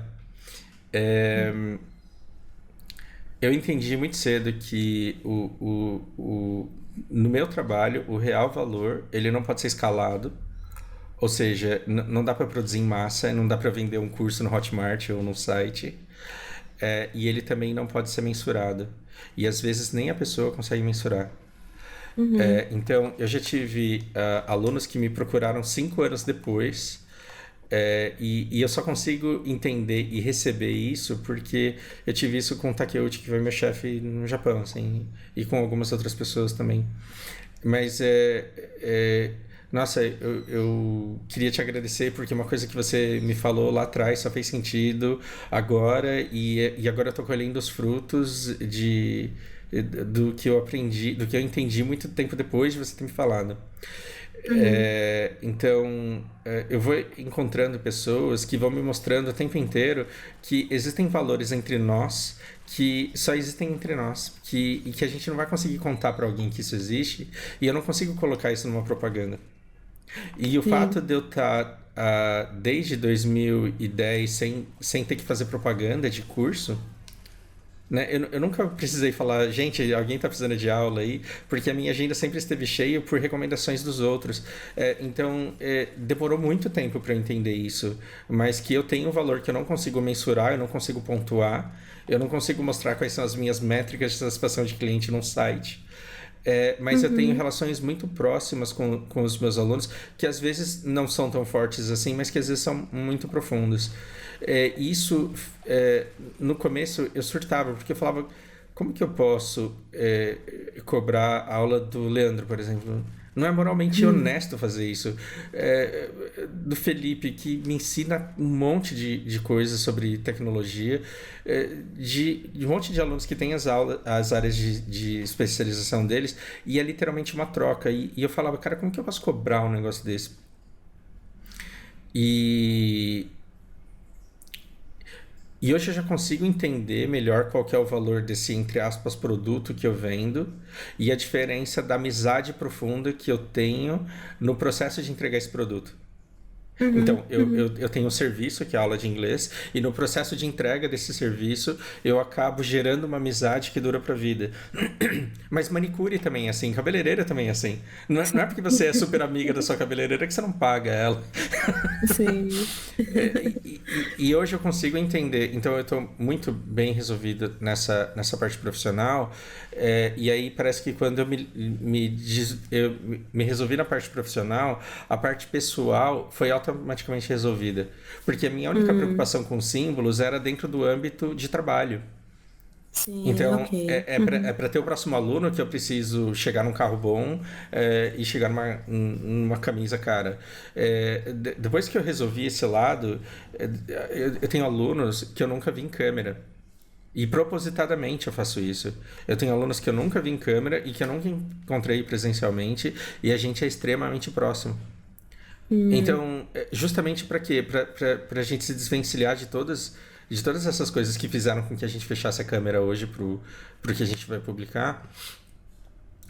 Então, qual a diferença? Agora que eu vou sair do meu bairro, eu moro num bairro aqui em que eu sinto que eu tô o tempo inteiro em férias. É como se eu Hum. terminasse uma aula, saísse e falasse: Nossa, eu tô num lugar onde as pessoas vêm passar férias. A praia é logo ali, eu tô na praça aqui onde as pessoas vêm de longe pra, pra ficar de boas. Então, ali eu tenho que estar de chinelo, ali eu tenho que estar descontraído, eu não tenho que ficar gastando dinheiro com a manutenção de imagem. Então, quanto Uhum. menos gasto, quanto menos consumo, melhor. E o que a gente faz aqui é pensar em como que a gente constrói as coisas para, caso eu fique doente, a gente conseguir tocar a vida com a mesma qualidade que a gente tem hoje. Esse é um Sim, desafio muito sim, grande, né? sim, sim. Mas esse olhar para a vida voltado para focando no bem-estar da sua família, né, e traz já acho que uma satisfação, além de retroalimenta essa energia, não é? Para você continuar o que você faz é se manter bem e acho que vai se retroalimentando. Você concorda? Sim, sabe que em algum momento eu tive conversas tão produtivas com. Tem nomes que eu posso falar e eu faço questão de falar. Alexandre Oliveira, Márcia Leme, o próprio Abidiel. Teve pessoas que me construíram tanto como ser humano que eu cheguei no momento em que eu falei, cara, eu vendi aula de inglês e eu me tornei uma pessoa muito melhor. Não estou dizendo numa competição, mas em questão de divisão de mundo, divisão de sociedade. Sim. Eu me tornei uma pessoa tão melhor em vivência da vida, da experiência de vida do outro, que é injusto que somente pessoas que possam pagar pela minha aula tenham acesso. E foi quando eu comecei a falar um monte de besteira no YouTube. Uhum. E, Então, gente, só para um parênteses, canal do Fausto, para quem tiver curiosidade de ouvir os desabafos e também falar de jogos, é o Mundo do Fausto, certo? sim. E, e, e aí, quando eu comecei esse canal, eu falei, eu vou falar sobre as coisas que eu tenho vontade de falar, e eu vou falar sobre coisas que as pessoas não sabem que elas querem escutar. Hum, Então, primeiro por jogar muito, porque é assim que eu dou aula, eu acabei tendo resultados acima da média e atraí o interesse de um monte de gente que queria ver esses resultados acima da média para saber como que fazia aquilo. Eu atraí pessoas para absorver conhecimento desse jogo, e eu de fato ensinei muita gente sobre esse jogo, mas também para escutar sobre outros assuntos que talvez eles não soubessem que eles queriam escutar. E quando eu me enchi o saco de fazer conteúdo sobre jogo, algumas pessoas ficaram por conta dessas outras coisas. uhum, E aí a gente tem uma relação de proximidade. é, eu nunca fui de responder, porque eu nunca quis que o canal ele fosse de reação aos comentários das pessoas. Muita gente se perde em geração de conteúdo, porque vai virando o produto que a pessoa quer consumir e depois não lembra nem de quem é, né? sim, Então, eu intencionalmente nunca interagi muito, nunca respondi muito, mas eu sempre li muito atentamente comentários e fui conhecendo algumas pessoas ao longo do tempo. E hoje que eu percebo que pessoas que talvez não tivessem condições de pagar pela aula têm gratuitamente acesso a muitos anos de desabafo em que eu estou falando justamente sobre esses perrengues emocionais que a gente passa, e sim. que quem está de fora não enxerga, porque imagina um adolescente que nunca trabalhou. Pense em você, Vanessa, com 17 anos, passando na frente daquele escritório da IG na JK. Que seja ali na Gomes, na época que você estava na IG. Sim, Desculpa, eu não devia ter falado o nome da empresa, mas é, foda-se. tudo bem. É, Não parece que aquele pessoal que sai meio-dia com um crachá no pescoço é o pessoal mais vencedor desse mundo e com a vida mais resolvida desse mundo? Porque deve ser um pessoal tão bem vestido e tão sorridente que você fala, cara, eu quero ser esse cara aí, eu quero vencer nessa vida. E aí quando você tá no lugar da pessoa, você fala, puta que vida miserável que eu vivo. Sim, E como que eu queria sair correndo, mas na mesa do almoço com o pessoal do trabalho, você conseguia falar sobre as coisas que te angustiam, justamente no ambiente de trabalho? Não, tá todo mundo conflitado ali com interesse, você não pode ser você mesmo. sim, Então eu não, precisava de um canal para eu falar para as pessoas, olha, você não tá sozinho. Não é só você que tem síndrome do impostor, não é só você que acha que não pode confiar nas pessoas que trabalham com você, não é só você que uhum, passa esse tipo de situação. Então, compartilhando histórias de vida de pessoas, eu fui criando um pequeno grupo que olha para isso e fala, nossa, no fim todo mundo se parece, independente de que nível você esteja, sim. seja com 17 anos passando na porta, seja com 20 anos sendo trainee, ou seja com 45 anos sendo quase diretor, tá todo mundo sofrendo do mesmo jeito.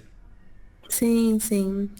A diferença é que alguns tomam consciência em algum grau, outros continuam na corrida dos ratos, buscando um negócio interminável, porque vira realmente esse ciclo interminável de busca incessante e não para. E aí, quando a gente fala de crianças, né, como você disse,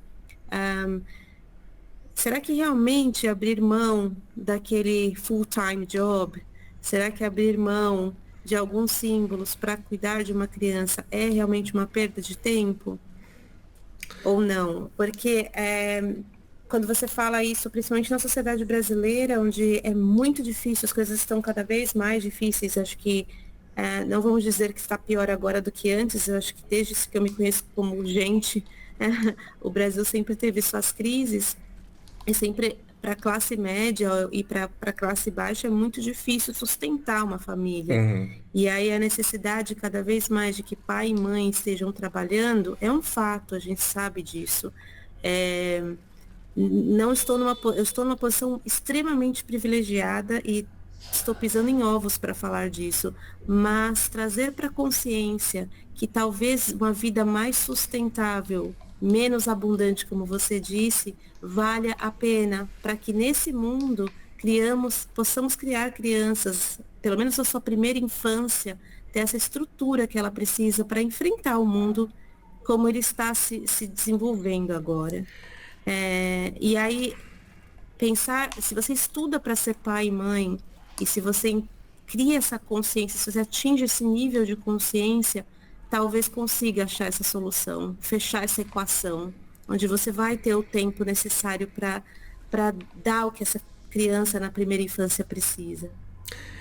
Cara, é tão difícil falar sobre isso que se eu pudesse eu escreveria um livro sobre. Mas se eu tivesse alguma coisa decente para falar sobre, eu não tenho um conceito. Não. Eu vou te falar uma fala da Ivete Sangalo a respeito de... E eu não sei nem onde vi isso, não me perguntem, mas acho que se vocês procurarem aí, vocês encontram. A respeito de síndrome de impostor e de achar que você realmente merece tudo que você tem. E aí, em determinado momento, ela fala assim, olha, eu acho que eu sou talentosa. Eu não nego que eu seja talentosa. Seria hipocrisia falar que eu não sou. Mas esse não é o problema. O problema é que tem tanta gente que também é. Agora, para pensar num artista que puxa bloco de carnaval que não é Ivete Sangalo 20 anos atrás. Eu acho que eu fui meio maldoso com ela, talvez. Mas tá entendendo o que eu tô dizendo? Você pode ser tão talentosa quanto a Ivete Sangalo e não ter o sucesso dela. E se você não tiver o sucesso dela, você não vai ter nada. Então, eu tenho o privilégio de ter uma agenda cheia, de cobrar um preço bom, que me deixa viver com uma qualidade de vida boa. Eu tenho o meu controlador de foco, que é o jogo, que eu amo. Jogar é o meu hobby. Então, tem duas coisas que eu gosto de fazer na minha vida, que é jogar videogame e conversar com pessoas. Eu faço as duas ao mesmo tempo e sou pago para isso.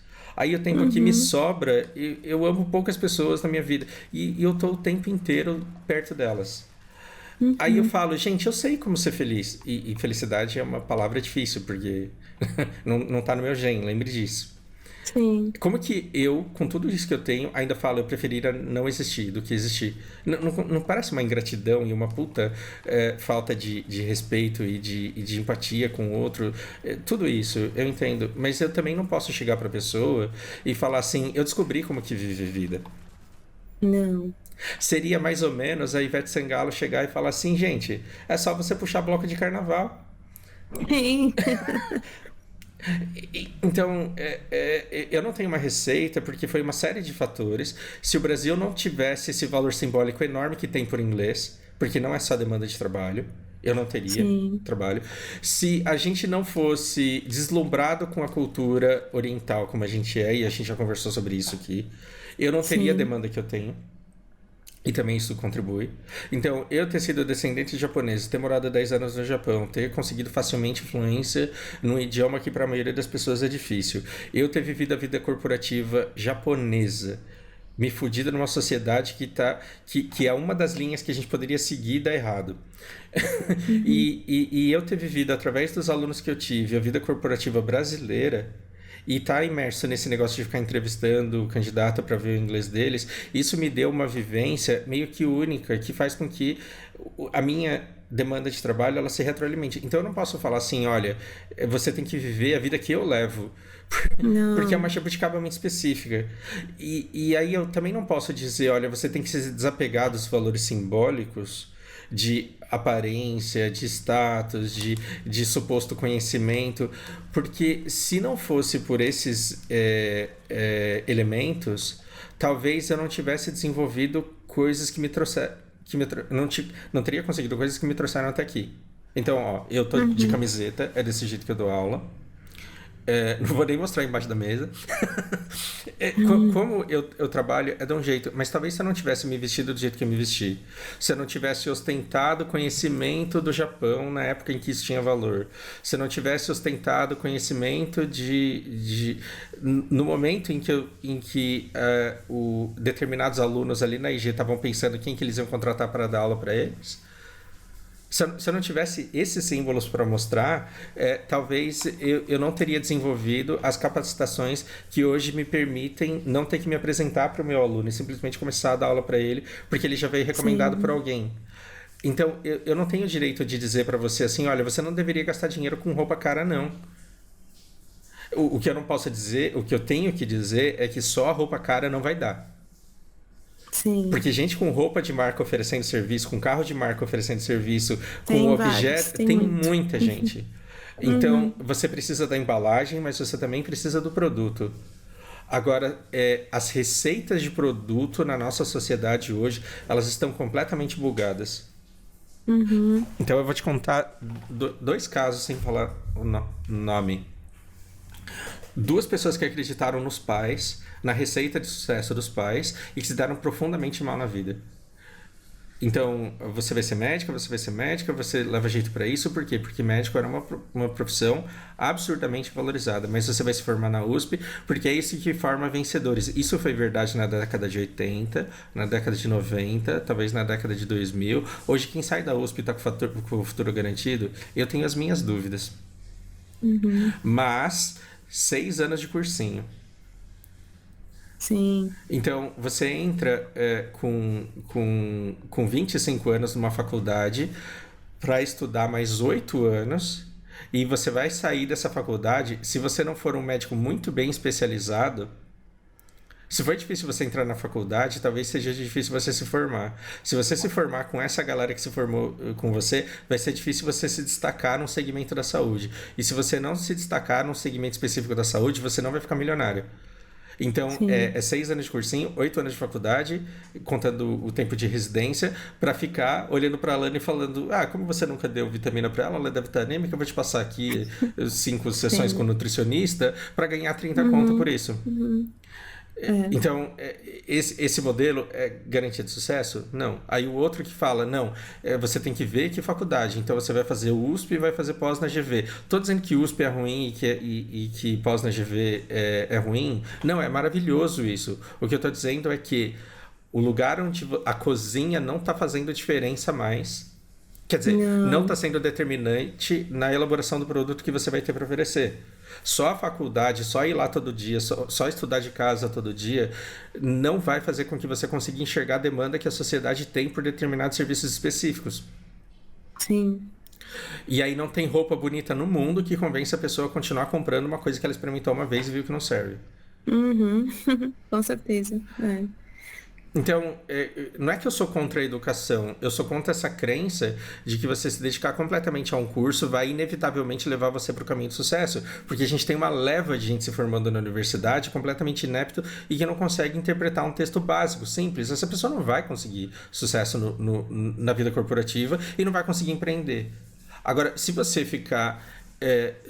esses 8 anos de faculdade e esses 6 anos de cursinho brincando com madeira de demolição no quintal da sua casa e aprender a fazer móveis muito bons, você coloca uma barraquinha na porta da Tok Stock ou entrega panfleto na porta da Tok Stock lá que tá falindo e você consegue comprar gente, quer dizer, comprar gente não, você consegue gente para comprar os seus banquinhos, os seus móveis, e essas pessoas vão te recomendar para outras pessoas.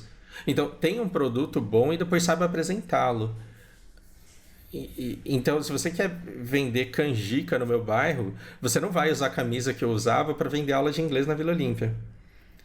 Então, não é que determinados símbolos são importantes, você tem que ter o símbolo certo e a capacitação certa para aquilo que você quer. E tem tanta gente seguindo receita de sucesso que não está conseguindo olhar para o mundo e ver o que as pessoas estão querendo. Olhe para as pessoas e veja o que elas querem. Exato, eu ia chegar nesse ponto, que é o lema do meu canal. Eu acho que parentalidade e autoconhecimento caminham juntas. Não tem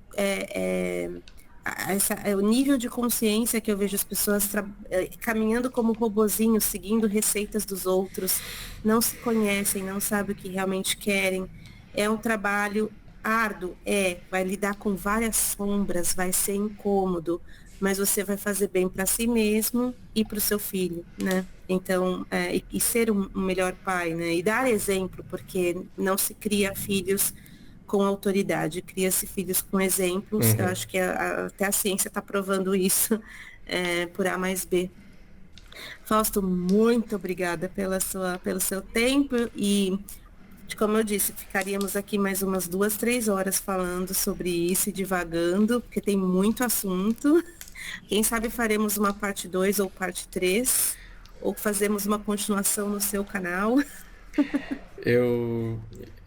A gente sempre vai poder conversar e a gente sempre se faz muito bem quando a gente conversa. E talvez porque a gente consolidou algumas coisas no momento em que era para ter acontecido. E aí eu vou te dizer de novo. Aquela menina que está estudando 13 horas por dia, fazendo cursinho durante 6 anos, porque a receita de sucesso da vida é se formar em medicina, ela tá tendo tempo de ir pra balada, né? Mas determinadas amizades que a gente carrega pra vida, a gente faz indo pra balada junto, fazendo balada furada junto, indo pra igreja junto, jogando videogame junto. E o tempo de convivência faz que você consiga conhecer o outro tão bem que você sabe do que ele é capaz. E aí ele sabe do que você é capaz. E aí vocês trabalham juntos e tem sucesso entregando o que as pessoas querem comprar porque elas estão precisando consumir. Ou seja, você pode ter um caminho muito mais prazeroso e funcional e independente de necessidades de ostentação de coisas caras que são necessárias para você ter pertencimento no lugar onde tudo é caro. Dá para ter uma vida mais fácil, mais leve, dá para ter... Enfim, dá pra viver a vida do seu jeito. Eu acho que tudo se resume a isso. Dá pra você viver a vida do seu jeito. Você só precisa ver se aquilo que você tá pensando faz sentido nessa sociedade que a gente tem. Né? Não vá abrir locadora de vídeo e depois falar que que não dá pra viver a vida do seu jeito. Vender fita cassete virgem. Exato. Não, dá pra viver a vida do seu jeito desde que ela faça sentido na sociedade que a gente tem hoje. Eu tô morrendo de medo do que o ChatGPT vai fazer com o nosso futuro. Se você tá conseguindo se virar hoje, se você conseguiu se virar 5 anos atrás, você vai conseguir se virar daqui 5 anos com a mesma receita. Olhar pro mundo, ver o que as pessoas querem, entregar o que elas querem e conseguir alguma coisa que você quer delas. É isso. Isso aí, profundo. Filosófico, né? Filosófico. Muito filosófico, Obrigado. Obrigada a você. Depois a gente fala mais do teu bebê. A gente ficou falando muito tempo da Lana e de mim. Mas acho que no teu canal a ideia é essa, né? Sim, a ideia é falar dos outros. Eu talvez crie alguns vídeos até para desmistificar que a Vanessa não tem história, sei lá, mas a ideia é ouvir vocês, é ouvir os convidados mesmo. E acho que foi muito bom. Você falou bastante, era essa a ideia mesmo, que eu não interrompesse, que você conseguisse fluir. Obrigada por compartilhar, tá? Eu te agradeço muito também. Foi uma sessão terapêutica aqui muito boa. E só para te avisar, como eu tô nesse momento de transição, e eu gostaria que o canal tivesse uma certa consistência, eu estou acumulando gravações para eu poder publicar por alguns meses aí sem ter muito trabalho, porque eu não sei se eu vou conseguir manter, assim, eu não sei como que vai ser minha rotina quando chegar no Canadá os primeiros meses, então, mas eu te aviso até para que você possa assistir, compartilhar, enfim. Sim. Te aviso quando for publicar, tá bom? Maravilha. Obrigado, Evan. Obrigada. Tchau. Beijo. Tchau.